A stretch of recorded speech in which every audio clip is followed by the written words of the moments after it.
ہم نے تو جو کام نہیں کیا، ہم نے اپنے جو ایڈمنسٹریٹو یونٹس تھے ان پہ غور نہیں کیا، لیکن دنیا نے یہ کام کیا، اور دنیا ساتھ ساتھ جیسے ان کا سائز بڑھتا گیا ملکوں کا، انہوں نے اپنے آپ کو فردر ایڈمنسٹریٹو یونٹس میں تقسیم کیا۔ اس میں اگر میں اگزامپل آپ کے سامنے رکھوں، India at the time of independence they were 34 crore اور 9 ایڈمنسٹریٹو یونٹس تھے ٹوٹل انڈیا کے پاس۔ آج 1 ارب 45 کروڑ کی آبادی ہے، 28 پروونسز ہیں، 9 ان کی یونین ٹیریٹریز ہیں، 37 فرام 9 to 37 ان کے ایڈمنسٹریٹو یونٹس ہیں انڈیا کے، اور ہم we started from 4 and we are still at 4۔ China from 6 to 34،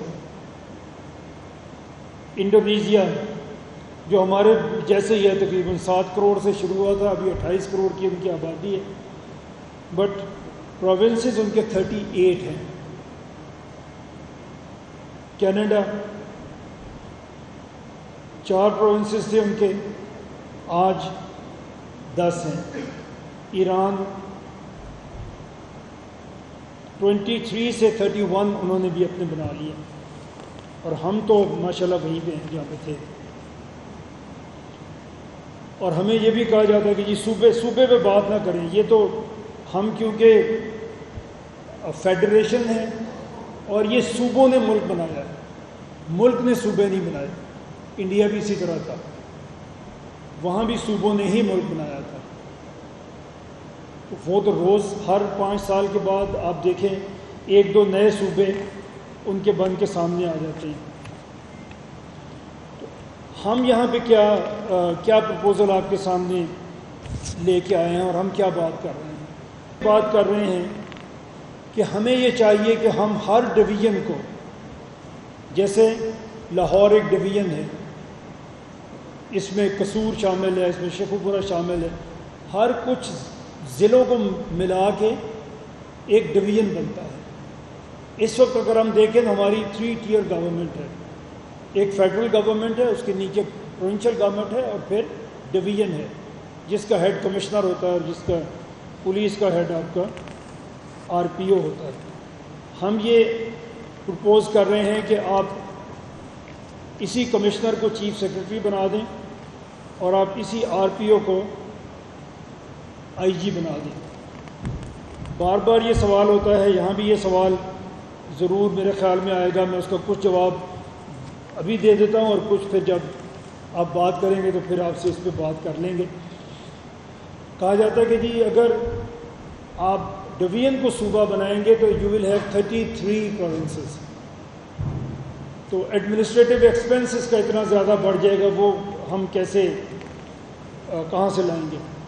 تو جو ہم نے ریسرچ کی ہے اس میں ایکچولی اگر آپ ہر ڈویژن کو پروونس بنا دیں تو ایڈمنسٹریٹو ایکسپینس آپ کا کم ہو جائے گا، بڑھے گا نہیں،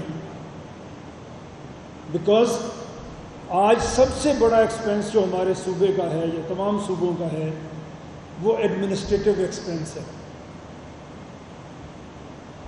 اور اگر آپ 13 کروڑ کا صوبہ چلا رہے ہیں تو شاید ہونا بھی چاہیے اتنا بڑا ایڈمنسٹریٹو ایکسپینس، لیکن وہی آپ کا صوبہ اگر 13 کروڑ سے کم ہو کے 3 کروڑ کا ہوگا تو اس کے اوپر ایڈمنسٹریٹو ایکسپینس بھی اتنا ہی کم ہوگا۔ اس کو نمبرز پہ بھی بات کر لیں گے اور ثابت بھی کر لیں گے اگر آپ کا اس میں کوئی انٹرسٹ زیادہ ہوگا تب۔ اب اس کا ہمیں کیا فائدہ ہوگا؟ میں نے ابھی آپ سے بات کی کہ نقصان کیا ہو رہا ہے۔ جتنے بھی آپ انڈیکسز میں نے آپ کے سامنے ابھی بیان کیے ان میں ہم دنیا کے آخری نمبروں پہ ہیں، پڑھائی میں بھی آخری نمبروں پہ ہیں، بھوک بھی سب سے زیادہ جن ملکوں میں ہیں ہم ان میں ہیں، سٹنٹنگ گروتھ بھی ہماری ہو رہی ہے، یہ سب کچھ جو ہے یہ ہمارے ساتھ ہو رہا ہے۔ اب اگر ہم ان کو چھوٹا کر دیں گے، ابھی جو ڈاکٹر عبد الرحمن صاحب نے جو پروگرام لانچ کیا ہوا ہے جس کی یہاں پہ بات بھی ہوئی، وہ لیڈرشپ پروگرام ہے۔ We need leaders actually. وسائل کی شاید کمی نہیں ہے ہمارے پاس، اور خاص طور پہ صوبوں کے پاس تو بالکل نہیں ہے، بٹ ان وسائل سے زیادہ فائدہ اٹھانا، پبلک کی ویلفیئر کرنا، اس کے لیے جو لیڈرشپ ہمیں چاہیے شاید وہ ہمیں مل نہیں سکی ان تمام سالوں میں. اور وہ اس لیے نہیں مل سکی کہ اتنے ایک ہیوج سسٹم کے اندر کسی لیڈر کا مرج ہو کے آ جانا پاسبل نہیں لگتا. کچھ خاندان ہیں جہاں سے لیڈر آ سکتا ہے، یا اسٹیبلشمنٹ کبھی فیصلہ کرے کہ کسی کو آگے بڑھا دینا ہے تو وہ ان کے پاس ایسے وسائل ہیں کہ وہ بھی اس کو آگے بڑھا سکتے ہیں.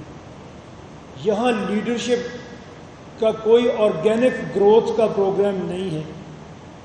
اتنے بڑے سسٹم میں شاید ہو ہی نہیں سکتا. ایک عام آدمی اگر سیاست میں آ بھی جائے تو ایک خاص حد سے آگے بڑھ ہی نہیں سکتا، کیونکہ سسٹم اس کو سپورٹ نہیں کرتا، سسٹم اس کو ڈسکریج کرتا ہے. ایون ہمارے پلیئرز، آپ نے پیچھے دیکھا ارشد ایک ہمارا پلیئر ہے جس نے گولڈ میڈل لیا، اگر آپ دیکھیں تو اس نے اس سسٹم کو بیٹ کیا ہے. پہلے اس نے اپنے اپوننٹس کو جا کے گراؤنڈ میں بیٹ بعد میں کیا ہے، پہلے اس نے اس سسٹم کو بیٹ کیا ہے. اس سسٹم نے اسے آگے بڑھنے نہیں دیا، وہ اس سسٹم کو بیٹ کر کے آگے بڑھا. یہ ہمارے اس وقت کے یہ حالات ہیں. اگر ہم اس کو تقسیم کرتے ہیں، ہماری ہائی کورٹس ہیں، ہماری ڈسٹرکٹ کورٹس ہیں، ان کی اگر آپ حالت دیکھیں، ایک جج کے پاس روز سینکڑوں میں کیس ہیں جو اس کے سامنے رکھے جاتے ہیں، اور وہ کبھی کسی کیس پہ پوری توجہ دے ہی نہیں سکتا. اسی لیے آپ کے کیس جو دیوانی کیس ہیں، جو سول لیٹیگیشن ہے، وہ تو کبھی ختم ہی نہیں ہوتی اس ملک میں. اگر کوئی اس میں کبھی پکڑا جائے، ہماری ایک کم پرسنٹیج ہے جو عدالتوں میں جانے کا جس کو اتفاق ہوتا ہے، لیکن جو چلا جائے آپ یقین کریں کہ اس کی زندگی برباد ہو جاتی ہے. اس میں خدا نہ خواستہ ایک قتل کا کیس اگر کسی کے اوپر ہو، اس میں 16 سے 18 سال لگتے ہیں اس کو کنکلوڈ ہونے میں. 16 سے 18 سال، اور اس دوران میں قاتل اور مقتول دونوں فیملیز برباد ہو جاتی ہیں. اسی طرح سول لیٹیگیشن تو ختم ہوتی نہیں، جو ہم نے بھی آپ کے سامنے بات کی. اور اس میں شاید جوڈیشری کا مسئلہ نہیں ہے، ججز ہمارے کوئی نالائق ججز نہیں ہیں، کمپٹنٹ ہمارے پاس جوڈیشری ہے، لیکن کام کا بوجھ اتنا زیادہ ان کے اوپر ہے کہ وہ کام کر ہی نہیں سکتے.